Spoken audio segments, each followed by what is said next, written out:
Hello and welcome students to Meenakshi's Bio Academy channel. I am back with another video for TIFR. TIFR में guys मैं आपको पढ़ाऊंगा TIFR GS PYQs पढ़ाऊंगा 2010 और 2011 के कुछ बढ़िया PYQs करने वाले हैं आज हम. तो बिगिन करते हैं.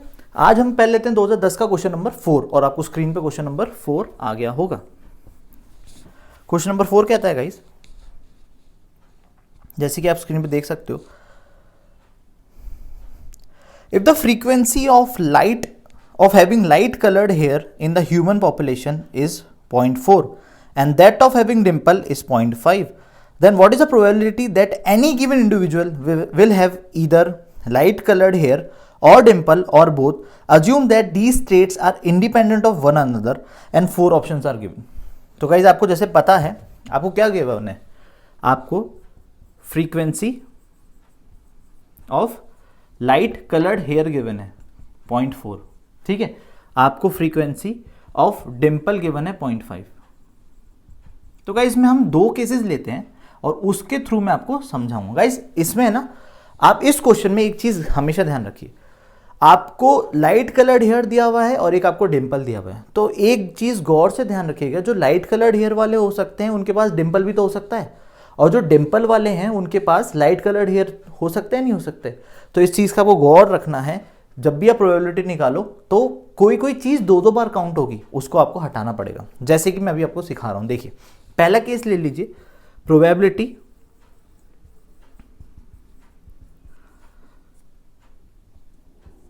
ऑफ लाइट कलर्ड हेयर और डिंपल. पहले निकालते हैं प्रोबेबिलिटी लाइट कलर्ड हेयर और डिंपल की.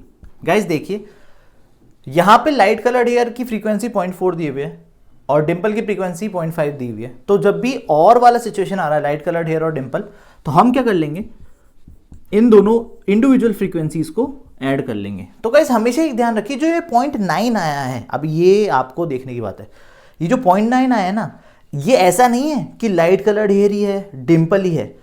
इसमें लाइट कलर्ड हेयर डिंपल दोनों वाले भी आ सकते हैं, बोथ वाले भी आए हैं. तो इस चीज को गौर से देखिएगा. अब क्यों मैं बोल रहा हूं वो आपको आगे समझ में आएगा. सेकंड में निकाल रहा हूं probability of having both.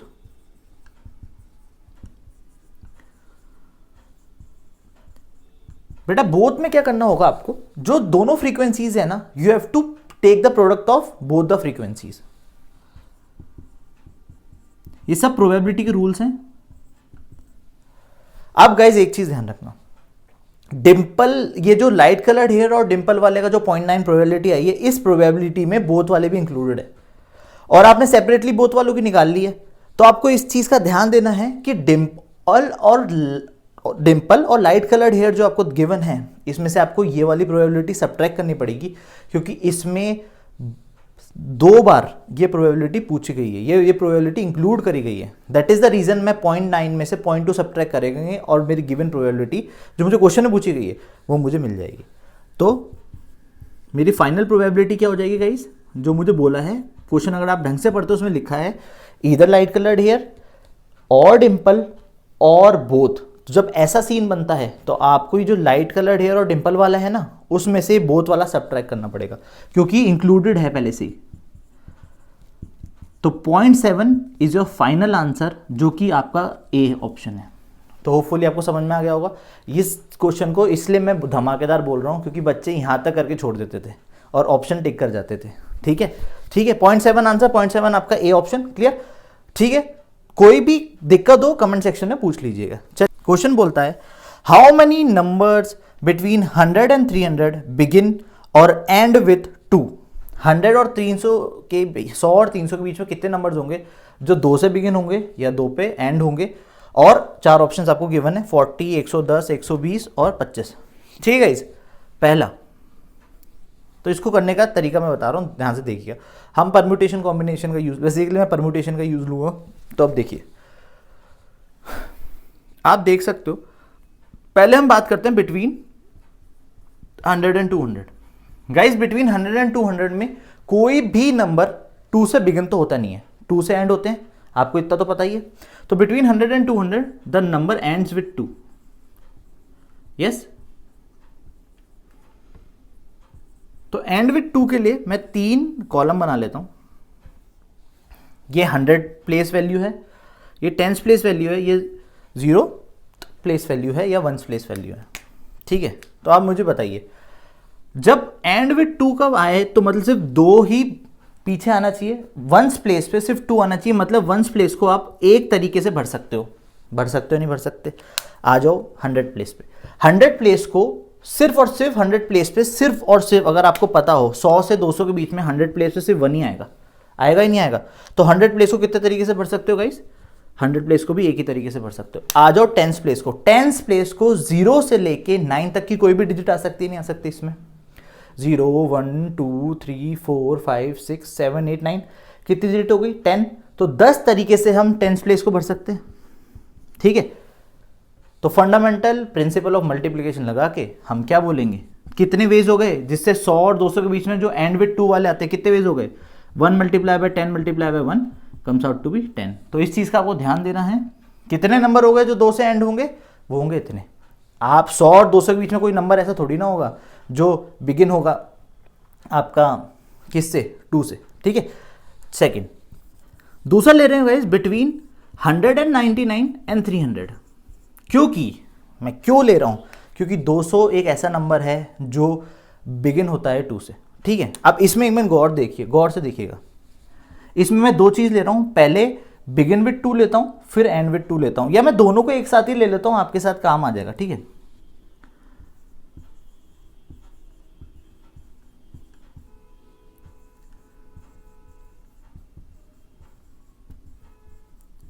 And with 2 और बिगिन विथ 2, ठीक है।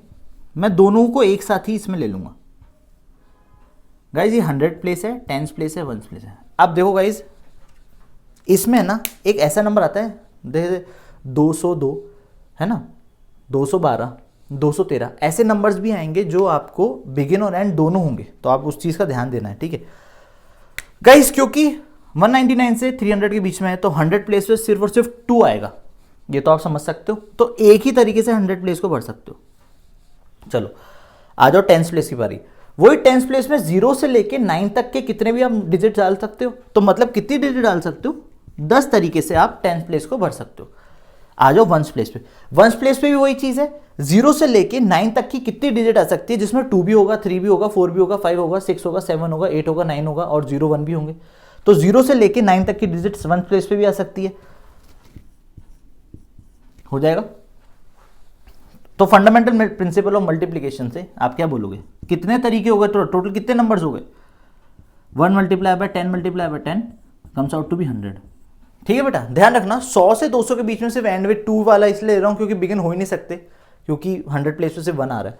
यहाँ पे मैंने दोनों ले लिए, एंड विथ 2 और बिगिन विथ 2 वाले दोनों को मैंने इंक्लूड कर लिया है, ठीक है। तो 100 नंबर ऐसे हो गए, यहाँ पे 10 नंबर ये हो गए। अब आपको 100 से 300 के बीच में बोला है, तो इन दोनों को ऐड कर लीजिएगा। तो टोटल नंबर्स कितने हो गए? दोनों को नंबर्स को ऐड कर लीजिए, 10 नंबर यहाँ, 100 नंबर यहाँ, 110 आपका आंसर हो गया। और ये आपको ऑप्शन बी गिवन है, ये आपका ऑप्शन बी गिवन है गाइस। कुछ बच्चे इसमें सी ऑप्शन करेक्ट करके आते हैं, सी ऑप्शन 120 120 जो लिखा हुआ है, प्लीज इस चीज का ध्यान रखिएगा। क्योंकि आप क्या करते हो, आप है ना यहाँ पे 100 से 200 के बीच में आप ऐसा कुछ नहीं लेते, आप ले लेते हो 100 से सीधा 300 के बीच में, और आप 2-2 बार नंबर को गिन लेते हो। जब आप 2-2 बार नंबर को गिनते हो तो आपका आंसर 120 आ जाता है। तो वो चीज़ की गलती नहीं करनी, आप इस तरीके से चलोगे तो आपको इजीली सॉल्व हो जाएगा। चलते हैं गाइस अब 2011 पे। ये 2 क्वेश्चन बहुत धमाकेदार थे सच में, क्योंकि बच्चे हैं गलती करता है, ठीक है। आपको गलती नहीं करना, इस चीज़ का ध्यान रखना है। 2011 क्वेश्चन नंबर 7 हम पहले शुरू करेंगे, अच्छे से क्वेश्चन पढ़िए। क्वेश्चन बोलता है, स्क्रीन पे आ गया होगा, the sum of all integral numbers from 1 to 100 lakhs और 1 to 1 करोड़, ठीक है। The sum of all integral numbers from 1 to 1 crore is, आपको 4 ऑप्शन गिवन है, ठीक है गाइज। आप गाइज आपने सबने अरिथमेटिक प्रोग्रेशन पढ़ा है, एपी पढ़ी है। आपको पहला नंबर इसमें क्या गिवन है? 1 गिवन है। आपको लास्ट नंबर इसमें क्या गिवन है? 1 करोड़ गिवन है। आपने अरिथमेटिक प्रोग्रेशन में पढ़ा था कि सम ऑफ n टर्म्स, जब आपको फर्स्ट और लास्ट टर्म गिवन हो तो एक फॉर्मूला पढ़ा था n/2 × a + l। ए आपको ये रहा, ए आपका 1 है, एल आपका 1 करोड़ है। एन कितने हैं, एन भी आपके 1 करोड़ ही हैं। 1 से लेके 1 करोड़ तक कितने नंबर्स आते हैं टोटल, टोटल कितने इंटीजर्स आते हैं, 1 करोड़ आते हैं। तो आपका 1 करोड़ लिख दीजिएगा यहाँ पे।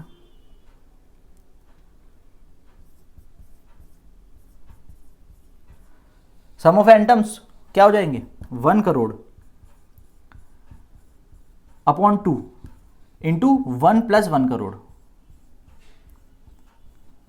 ठीक है गाइज, इसको आप पूरे को सॉल्व करते हो तो आपका आंसर आ जाता है सी ऑप्शन आपका आ जाता है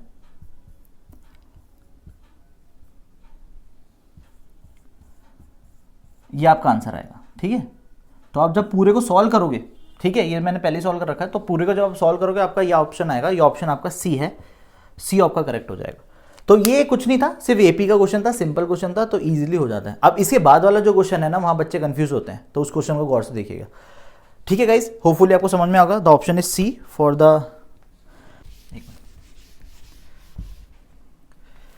okay, let's move on to question number 9 guys. Question number 9 आपको स्क्रीन पे आ गया होगा। क्वेश्चन नंबर 9 बोलता है which of the following statement is true, और आपको 4 ऑप्शन दिए हुए। इस क्वेश्चन में कंफ्यूजन क्या होती है बच्चों को, वो मैं आपको बता देता हूं। जैसे कि आपका क्वेश्चन नंबर 9 है ना, उसमें आपको एक ऑप्शन, एक आपको सिंबल गिवन है इस तरीके का। ठीक है, अब बच्चे बोलते हैं, सोचते हैं यार ये सिंबल तो शायद से पावर एक्सपोनेंट वाले में भी कभी बार सिंबल ऐसे लग जाता है ना। नहीं गाइस, इस सिंबल का नाम है सरकमफ्लेक्स और इसका मीनिंग होता है एंड। तो याद रखिएगा, जब भी आपको ऐसा कोई सिंबल क्वेश्चन में मिले, इस तरह के क्वेश्चन में मिले, तो इसका मतलब होता है एंड। मतलब इस एंड के 2 ऑप्शन इधर दिए हुए हैं और इस एंड के राइट साइड में 2 ऑप्शन दिए हुए हैं, और आपको सेलेक्ट करने हैं कौन सा वाला सही है। ठीक है, आपको क्या दिया हुआ है गाइस, √2 दिया हुआ है ना, आपको क्यूब √2 दिया हुआ है, दोनों में कंपेरिजन करना है, और आपको √1/2 दिया हुआ है, क्यूब रूट ऑफ 1/2 दिया हुआ है। तो गाइस जैसे कि आप देख सकते हो, सिंपल है, आपको ऑप्शन दिए हुए हैं कि भाई कौन सा बड़ा, इन दोनों को कंपेयर करो कौन सा बड़ा है, इन दोनों को कंपेयर कौन सा बड़ा है, और बीच में ये वाला ऑप्शन ऐसे एंड लगा रखा है। ठीक है, तो आप देख सकते हो, आपको हमेशा पता है 2 की पावर 1/2 इसको लिखोगे विल बी ग्रेटर देन 2 की पावर 1/3। सिंपल, यस और नो। 2 की power 1/2 will be greater than 2 की पावर 1/3। आ गया, चलो अब इस पे इन पे कंपेयर कर लेते हैं। 1/2 की power 1/2 as you can see will be less than 1/2 की पावर 1/3। यस, है ना।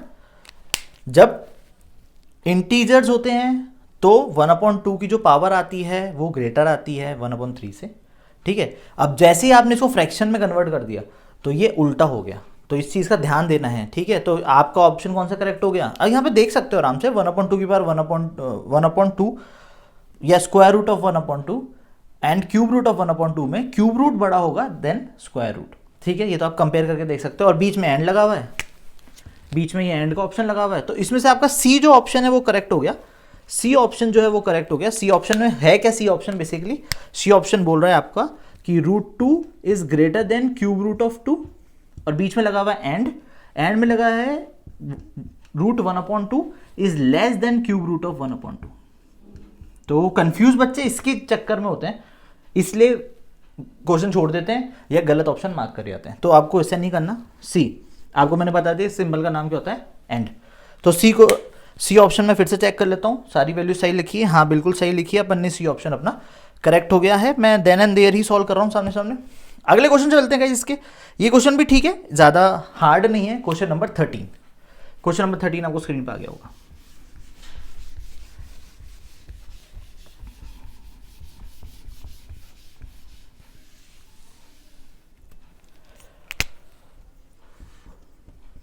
क्वेश्चन नंबर 13 कहता है कि, क्वेश्चन पढ़िए, a square has a side 1 centimetre, बिल्कुल सही है, स्क्वायर की 1 सेंटीमीटर साइड है। ठीक है, equilateral triangle with the same area has the base of equal, भाई स्क्वायर दिया हुआ है, 1 सेंटीमीटर इसकी साइड है, इक्विलेटरल ट्राइंगल दिया हुआ है जिसका एरिया, इसका ए है तो इसका भी एरिया, दोनों की एरिया सेम है, बस आपको इसका बेस का वैल्यू बताना है कि इसके बेस की क्या वैल्यू होगी।